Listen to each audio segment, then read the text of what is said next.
નમસ્કાર. રાજ્ય સરકાર મહિલા અને બાળ વિકાસ વિભાગના નેજા હેઠળ ICDS પ્રોજેક્ટમાં કામ કરતા લાખો આંગણવાડી કર્મચારી બહેનો, સ્વાગત છે તમારું આજના આંગણવાડી કર્મચારી સમાચાર સાથે. આપણે યુટ્યુબ ચેનલ જેનું નામ છે જ્ઞાન યાત્રા.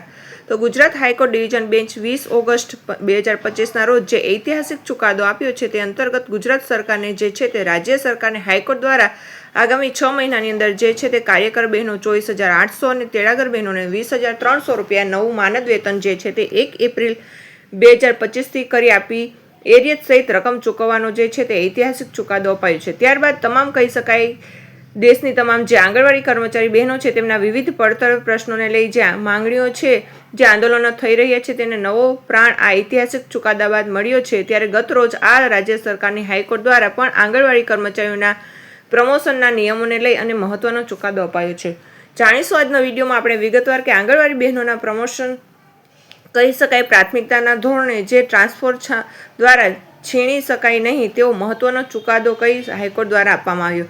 શું છે આ કાર્યકરના પદ પર પ્રમોશનમાં આંગણવાડી તેડાગર બહેનો જે છે તે પ્રાથમિકતાનો મુદ્દો, તેના વિશે આજના વિડીયોમાં આપણે વિગતવાર ચર્ચા કરીએ. તો વિડીયોના અંત સુધી આપ બન્યા રહો અને જો ચેનલમાં આપ નવા સબસ્ક્રાઈબર હો તો અમારી કર્મચારી બહેનો અમારી ચેનલને સબસ્ક્રાઈબ કરી બાજુમાં રહેલું બેલ આઇકોન દબાવી ઓલ નોટિફિકેશન ઓન કરી લેશો. તો વાત કરીશું હિમાચલ પ્રદેશ. તો ગતરોજ હિમાચલ પ્રદેશ હાઈકોર્ટ દ્વારા ગઈકાલે સોમવારે કાર્યકર પદ પર પ્રમોશન આંગણવાડી સહાયકો એટલે કે તેડાગર પ્રાથમિક અધિકાર ટ્રાન્સફર દ્વારા છીનવી શકાય નહીં તેવો ઐતિહાસિક ચુકાદો ગત રોજ આપવામાં આવ્યો હતો. હિમાચલ પ્રદેશમાં હાઈકોર્ટ એક મહત્વપૂર્ણ ચુકાદામાં જણાવ્યું હતું કે જ્યારે આંગણવાડી કેન્દ્રોમાં ખાલી જગ્યા ઊભી થાય છે ત્યારે ત્યાં કાર્યરત આંગણવાડી તેડાગર એટલે કે સહાયકને પ્રમોશનનો પ્રાથમિક અધિકાર છે. લગ્નને આધારે ટ્રાન્સફર દ્વારા આ અધિકાર રદ કરી શકાતો નથી. મુખ્ય ન્યાયાધીશ G.A.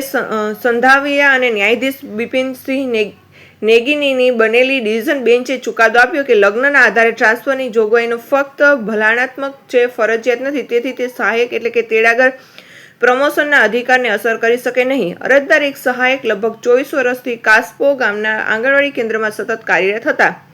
જ્યારે તે જ કેન્દ્રમાં આંગણવાડી કાર્યકરની જગ્યા ખાલી હતી ત્યારે તે 19 જૂન 2010માં નોટિફિકેશન મુજબ પ્રમોશનની તક મળવાની આશા હતી. આ જાહેરનામાના નિયમ 5 મુજબ જો તેડાગર અથવા તો સહાયક જે કેન્દ્રમાં કાર્યરત છે ત્યાં કોઈ કાર્યકરની ખાલી જગ્યા પડે તો તે જ સહાયક પહેલા નિમણૂકની તક આપવી જોઈએ અને આ માટે અલગથી જાહેરાત આપવાની જરૂર નથી. જોકે તેના દાવા પર વિચાર થાય તે પહેલા બીજી એક મહિલા જે બીજા કેન્દ્રમાં આંગણવાડી કાર્યકર તરીકે કામ કરતી હતી તેને કાસ્પો કેન્દ્રમાં ટ્રાન્સફર કરવામાં આવી.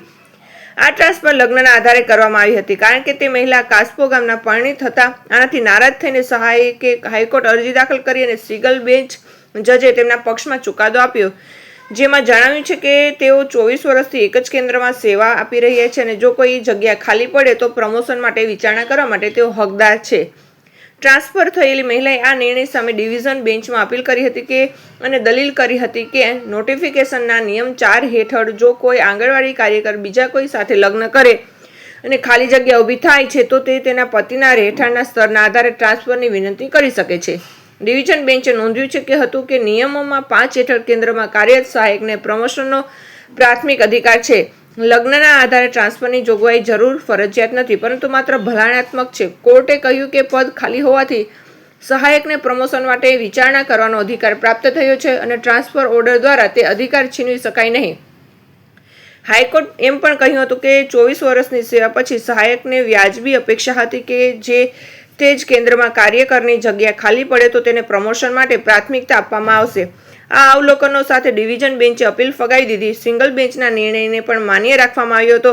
તો આમ હિમાચલ પ્રદેશ સરકાર દ્વારા આંગણવાડી કાર્યકર બહેનો, તેડાગર બહેનો, કાર્યકરો બહેનો જે ટ્રાન્સફર થવાની એટલે કે જે બઢતી મળવાનું જે કહી શકાય નિયમ છે જેમાં જે છે તે મહત્વનો ચુકાદો આ હાઈકોર્ટ ડિવિઝન બેન્ચ દ્વારા અપાયો છે. જય હિન્દ, અસ્તુ.